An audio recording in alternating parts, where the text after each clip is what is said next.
Kita akan melihat beberapa peralatan untuk telur.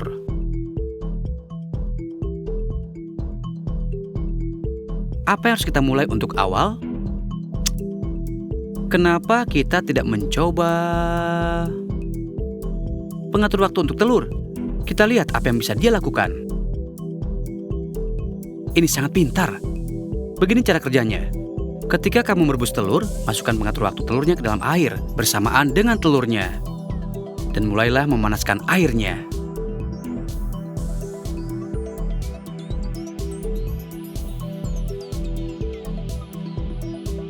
Saat airnya panas, pengatur waktu telurnya akan mulai berubah warna dari luar. Jika kita mempercepat rekamannya, kamu bisa lihat bahwa itu mulai memutih. Dengan bulatan merah di tengahnya yang semakin mengecil dan terus mengecil seiring lama pengatur waktunya ada di dalam air. Ini berguna sebagai indikator agar kamu tidak hanya tahu bahwa telurnya sedang dimasak, tapi seberapa matang telurnya, tergantung apa yang kamu sukai, yang keras, lembut, atau telur setengah matang. Dengan hanya lingkaran kecil berwarna merah di tengahnya, telur-telur ini seharusnya matang dengan sempurna. Sekarang mari kita keluarkan mereka dari panas. Keluarkan telurnya dan letakkan di air dingin.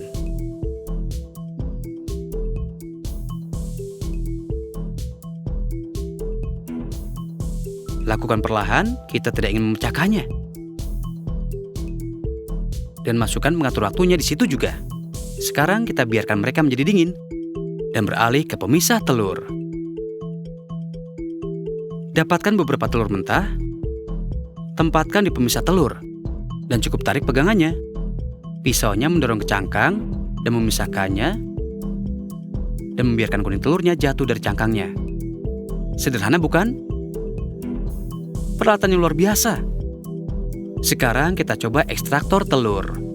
Ayo kita kembali ke telur rebus kita. Setelah beberapa menit seharusnya telurnya sudah menjadi dingin dengan baik. Keluarkan telurnya dari air dan keringkan dari air. Kamu akan menemukan tonjolan kecil di dasar ekstraktornya. Putar telurnya ke atas dan ke bawah bagian yang runcingnya. Pukulkan pada titik itu beberapa kali sampai memecahkan cangkang telurnya. Taruh telurnya di pemisah telur. Taruh pompa udara di atasnya dan tekan dengan kuat. Sekarang tidak terjadi apapun. Kenapa kita tidak membuat lubang lagi di cangkangnya dengan mengetukkannya di meja? Dan gunakan titik di dasar ini untuk memecahkan telurnya. Dan coba lagi. Tidak. Seharusnya telurnya keluar dari cangkangnya. Yang ini gagal. Tidak apa-apa, mungkin yang selanjutnya akan lebih berhasil. Mari kita coba pengacak telur. Yang ini bagus, ini bahkan terlihat seperti telur raksasa. Yang harus kita lakukan adalah membuka tutup atasnya. Menuangkan telur yang kita pecahkan sebelumnya. Pasang kembali bagian atasnya. Lalu kocok. Bulatan kuning di dalamnya akan membantu mengacak-acak telurnya. Biarkan sebentar, kemudian buka tutupnya. Dan ini dia. Siap untuk dimasukkan ke dalam wajan. Saya suka yang satu ini. Sekarang mari kita coba. Kenapa kita tidak mencoba keduanya? Peralatan kecil ini sangat berguna untuk memisahkan kuning telur dari putih telurnya. Cukup letakkan di bagian tepinya. Biarkan kuning telurnya jatuh di bagian sendoknya. Dan putih telurnya akan jatuh ke sampingnya. Yang satu ini sepertinya berfungsi dengan baik. Saya suka bagian kecil yang mereka berikan untukmu untuk membantumu memecahkan telurnya. Sekarang kita lihat bagaimana ikan pemisah kuning telurnya bekerja. Cukup meremas ikannya, tempatkan itu di salah satu kuning telurnya. Angkat, lalu peras. Akan saya tunjukkan dari jarak dekat. Yang ini bekerja menggunakan hisapan. Jadi ini dia. Ini hanya beberapa peralatan telur yang luar biasa. Saya harap kalian menyukai video ini. Jangan lupa kalian bisa melihat channel kami untuk ilmu pengetahuan yang lebih menarik. Dan tinggalkan komentar untuk kami tentang sesuatu yang ingin kamu lihat. Sampai jumpa.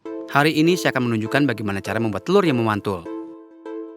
Kamu tidak berpikir untuk bisa membuat telur memantul, kan? Tapi ini sangat sederhana, yang kau butuhkan hanyalah sebutir telur mentah, cuka putih, dan toples. Cukup masukkan cuka ke dalam toples, dan tuangkan cuka putihnya. Pastikan kamu cukup menuangkannya untuk benar-benar menutupi telurnya.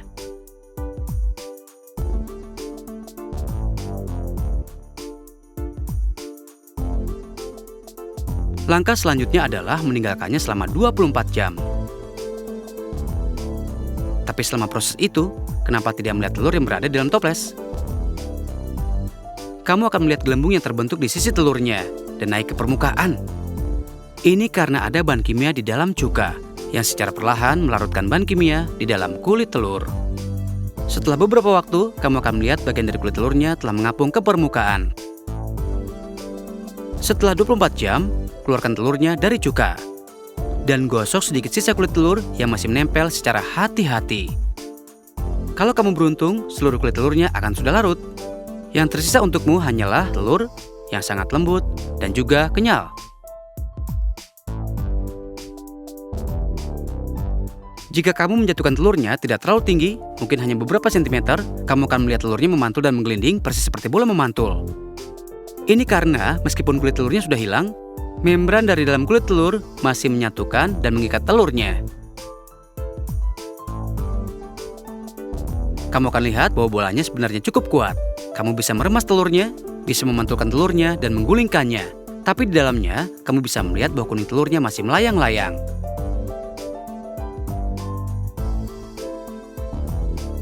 Bukti kalau ini bukan trik.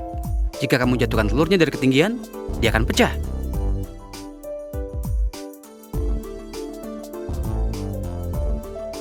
Kamu bisa lihat jika kamu mengambil kulitnya, sebenarnya sangat tipis, tapi sangat elastis dan sangat kuat.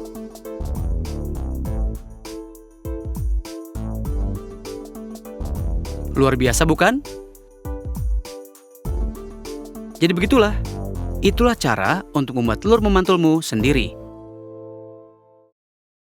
Kami akan tunjukkan padamu tips dengan magnet. Nomor 1, magnet di dalam sakumu. Ini cara yang hebat untuk membawa beberapa benda logam bersamamu. Jika kamu kehabisan ruang di dalam sakumu, saya punya beberapa sekrup, klip kertas, rotan pensil, dan bahkan garpu untuk makan siang saya. Sekarang mari kita coba obeng bermagnet. Letakkan magnet neodymium kecil di obengmu, dan kamu bisa menggunakannya untuk mengambil sekrup. Tidak akan ada lagi sekrup yang jatuh di lantai saat kamu selesai memakainya. Nomor 3, magnet tangan. Tempatkan neodymium magnet yang kuat di atas tanganmu, dan lihat berapa banyak sekrup yang bisa kamu tempelkan di balik tanganmu. Nomor 4, merapikan dengan magnet.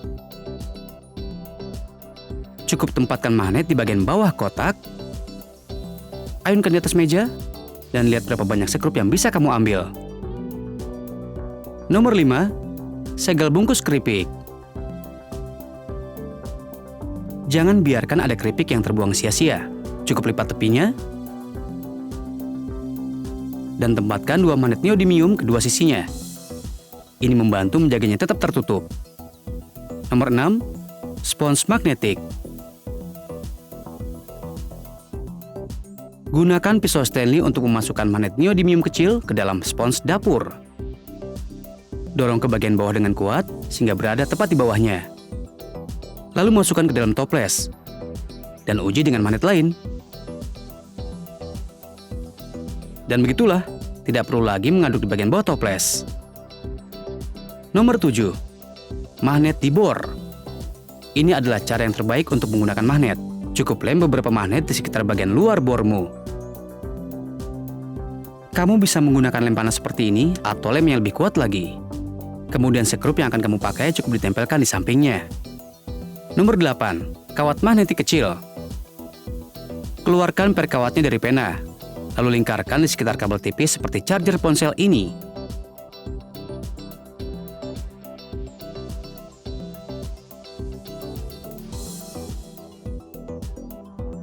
Selanjutnya, gunakan lemu untuk menempelkan beberapa magnet neodymium ke sisi mejamu.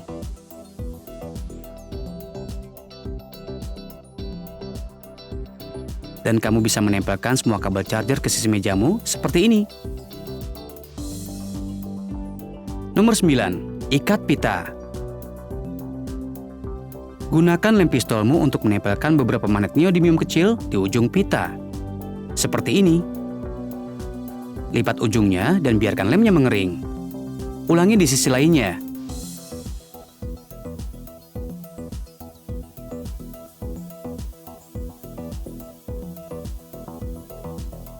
Ketika sudah kering, kamu sekarang punya cara yang sangat mudah untuk mengikat pita untuk menjaga segala sesuatu di tempatnya. Dan begitulah, beberapa trik magnet luar biasa untuk kamu coba. Selamat bersenang-senang. Terima kasih sudah menonton video ini. Saya harap kamu menikmatinya. Jangan lupa tonton channel kami untuk video pengetahuan yang lebih menarik. Kamu bisa memberikan komentar tentang hal-hal yang ingin kamu lihat atau apapun yang kamu pikirkan. Sampai jumpa.